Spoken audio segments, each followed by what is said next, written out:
Speaker number 6, Amy Enders, Listen to Your Heart. Listen to your heart, Amy Enders.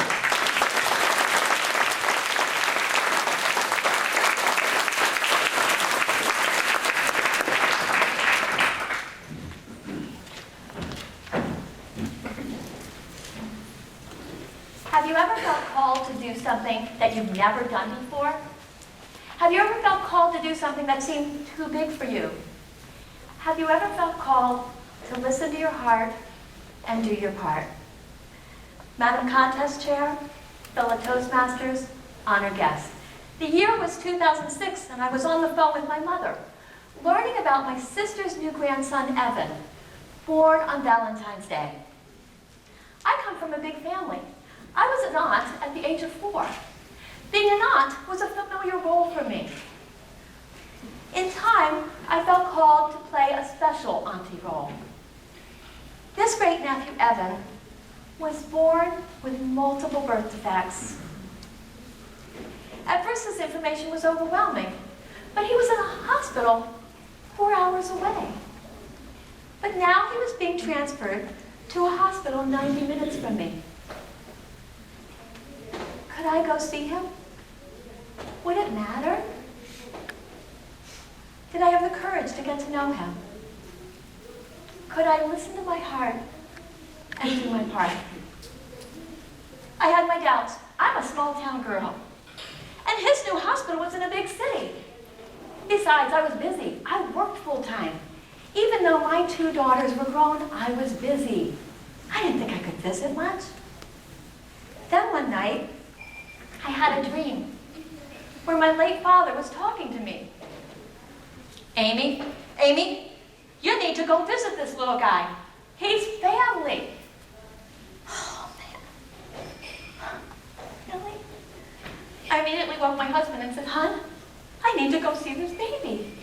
He looked at me drowsily and said, right now? I said, no, not in the middle of the night, but I have to go see him.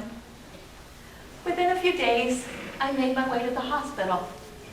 As I arrived, a nurse took me aside and warned me, before you meet him, I want you to know the prognosis is bleak.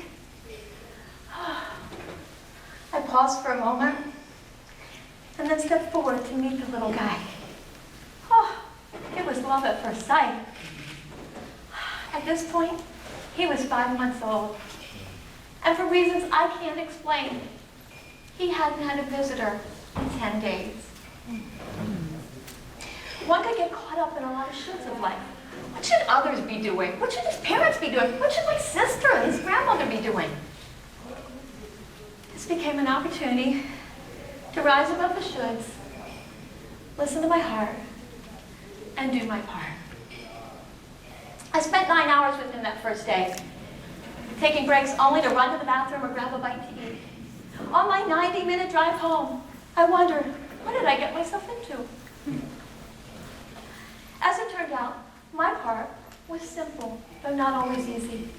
I was the one who showed up to hold him, hug him, and play with him.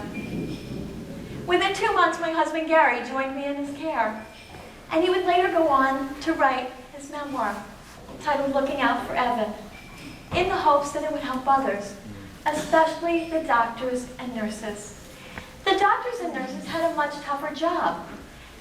Evan was a transplant candidate, but he needed 5 organs. Yes, 5.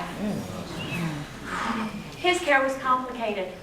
One difficult time occurred when he needed to have a central line replaced. Gary had been with him all day, but things hadn't gone very smoothly, and he was now bleeding from his neck. I arrived at 9 p.m. that Friday night to relieve Gary, and I was taken aback at the sight of the little guy. As the night wore on, his vital signs weakened, and the bleeding continued. By now I was worried, exhausted, and frantic. I went out to the nurse's station to see what could be done. They were already on it. They had called the surgical resident on duty. She arrived. Oh, so glad to see her. Doctor, he's been bleeding for hours. I have to tell you, I'm very busy, and I only have 15 minutes. Gosh, I was panicked. She didn't seem to understand the gravity of the situation. This baby was bleeding to death. I went back out to nurse's station. By now, I was crying, my hair was unkempt, and I looked a mess. They said, Amy, get back in there. You're family, you can say anything to that resident. Oh, okay, that's it. That's my mama bear moment. I was gonna give her an earful. I walked in, I stood next to her, and she seemed to pick up on it. She slowed down, she re-examined him, and with a few stitches, the bleeding stopped. Whew, hours and hours of worry, and we were making it through this rough spot. Wow. As you might have guessed, we did have to say goodbye to Ed. He died at the age of 15 months, but our time with him was special. And it seemed that everyone who knew him caught some of his love, his light, and his laughter. And now, he could touch the face of God. We were not heroes, we were ordinary people who now had to grieve and move on with our lives. I now understood why others didn't get involved. They said it would hurt too much. They were right. But we didn't regret our time with him. If you ever get called to care, know that your lives will be richer, kinder, and wiser. Do what you can and do it with love. Listen to your heart and do your part.